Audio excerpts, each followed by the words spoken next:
Hi everybody. Are you having one of those days where something someone said or did hit your last nerve and your emotions are sky high up to the ceiling, overflowing like a volcano, and you are so distracted? Maybe that happened and you immediately reacted and blew up, and now you're thinking, I shouldn't have said that. Or maybe this event has you so distracted that your mind is just spinning and spinning and spinning and spinning, and the information is making you angry and more anxious and frustrated. And instead of letting it go, what you're focusing on is, how do I get this person back? What should I respond? They were so mean, I need to just obliterate them, right? Well, so the question that we are here to answer today is why, actually how. Caregivers come out ahead when taking the high road. And you may not be familiar with what taking the high road means. So in this video, I will explain it. And I really can't take credit for this. I have to credit one of my old supervisors many years ago, Thad Michaels, if you're watching, thank you, for teaching me about taking the high road, the importance of taking the high road, and how it really can change the way that you look at situations that are upsetting to you and how you can respond. I'm Pamela D Wilson. My website is PamelaDWilson.com. On there, a lot of hope, help, and support for caregivers and aging adults. Here on my YouTube channel, please press the follow button, the share button, so that other people can find hope, help, and support, because we do talk a lot about relationships with other people. If you are a caregiver, you're likely dealing with a lot of people. You need to ask for help. It's hard to know what to do with the healthcare system, family members who don't want to help. I mean, a long list of things, right, that can result in these issues that set off our emotions and have our brains scattered for days, if not weeks. So all of us have had our emotions set off at one point or another by another person or event. And depending on your life, this could happen a lot. So if it does, you may be in a constant sense of feeling upset and angry and frustrated, and there's never a sense of peace or calm in your life, which is not good for you. It's not good for anybody, right? These interactions, negative, can result in us feeling angry, frustrated, and really reliving that situation over and over again in our mind for days and weeks. I mean, how many of us have things that we remember from 5 years ago or 10 years ago or 20 years ago or even more, right, that we still think about today that for some reason are traumatic? Our brain just will not let that go. So if this has happened to you today or yesterday or sometime this week, your mind may have just like moved everything else in your life over here, and your sole focus right here is, this person made me angry, I'm upset, I need to do something, I need to get back at them, I want revenge. Well, trying to figure out how to, do one better or get revenge is not good for you. Because here's the thing. The only person that you're hurting is yourself. Because you're allowing your mind to stay in this state of constant stress, frustration, anger, got to get back at somebody, instead of focusing on what you want in life, what's important to you. This person has kind of hijacked your brain, and they're controlling your brain. So the only person that you hurt through these feelings and frustrations and, you're perseverating, I should say, on this event is you. Because if you look at the time that you invest, because time is an investment, right, in being angry at this person and frustrated and thinking about what you can do to get them back, look at the opposite of, wow, you could be investing time in this thing that makes you happy and spending time with people you enjoy and doing things that you like. So when we really strip away all of the unimportant things in our life, okay, so figure out what's important to you, your spouse, your job, your kids, the person that you take care of, right? How important is this person who upset you to your life? Was it somebody who cut you off when you were driving down the street?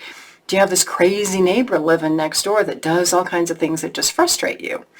Do you have somebody crazy at work? Do you have a toxic person in your life? Well, if you don't want these people in your life, why engage and make the situation worse? Because all you're going to get is more of that person that you don't want in your life. There's a point where we have to decide to separate ourselves from things that we don't want.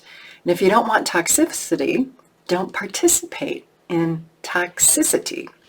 Truly, is this frustration that you're feeling about another person, is it worth destroying yourself, your mental well-being, your physical well-being?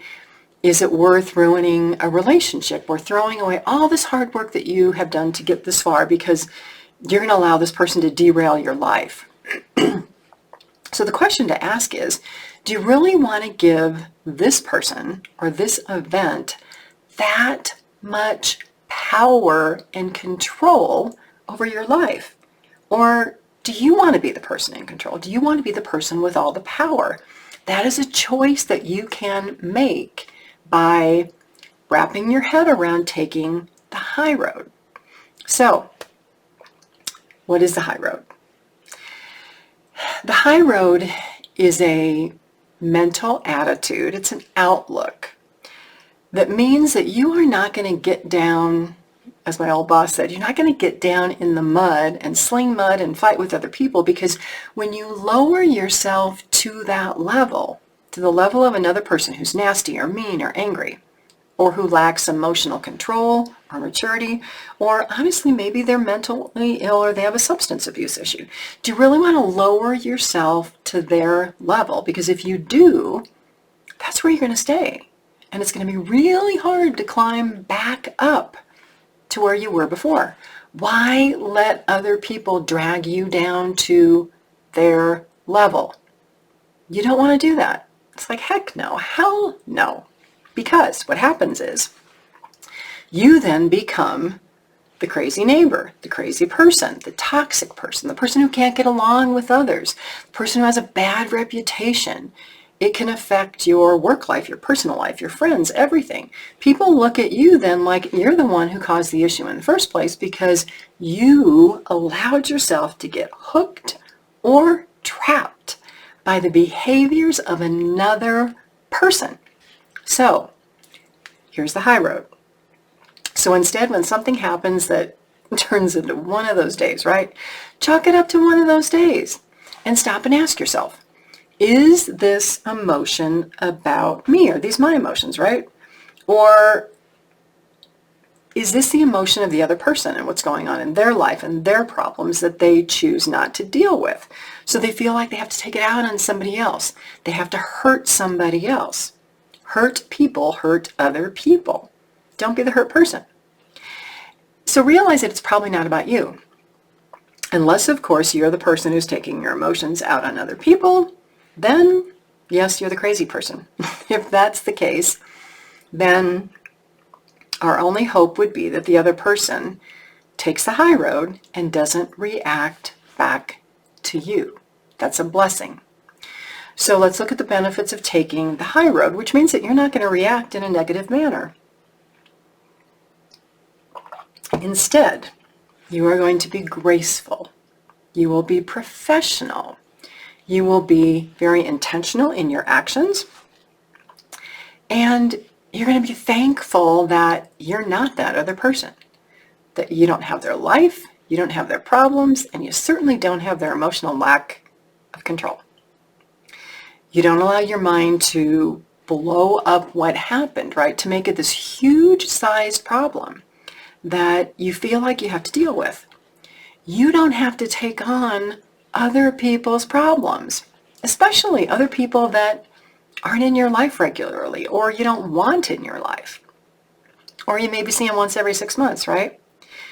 Don't allow the behaviors of other people to take more than a few seconds or a few minutes of your time if those are not yours. So when things happen, do you say, are these my emotions? Are these my behaviors? Or is this somebody else? And if it's somebody else, put it over here.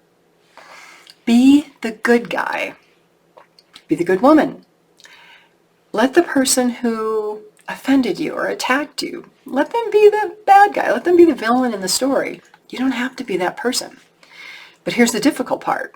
You have to internalize this, right? You can't look for other people to say, oh, congratulate you. Oh, you were such a good person for not reacting or biting back or any of that kind of stuff. Now, you may get that feedback if this happens in a huge situation, audience where there's a lot of people around, right?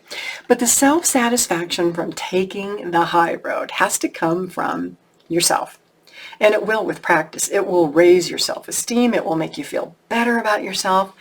And it's okay for you to be proud of you, to say, wow, I am so proud of myself.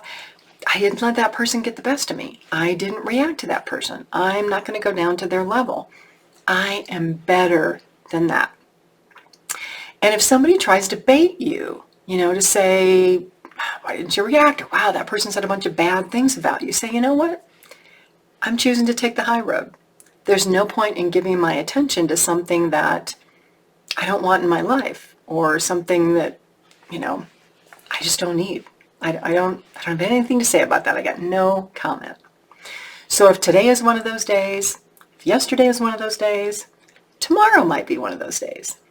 Think twice or 3 times or 4 times before you react, or sleep on it for 24 hours before you decide how to respond. Now, obviously, the less time you spend thinking about it, the faster you'll move through this. But I realize that sometimes people need time to think, right? So think about how important this person is to you in comparison to other people. Do you have to be always the person who's right? Are you being judgmental? Are you being biased? And decide to not give your attention to that. Decide to give your attention to the people that you love and the things that you love and what's important in your life. Don't let the behaviors of other people get the best of you. Take the high road and come out on the top. I'm Pamela D Wilson, caregiving expert, author, speaker.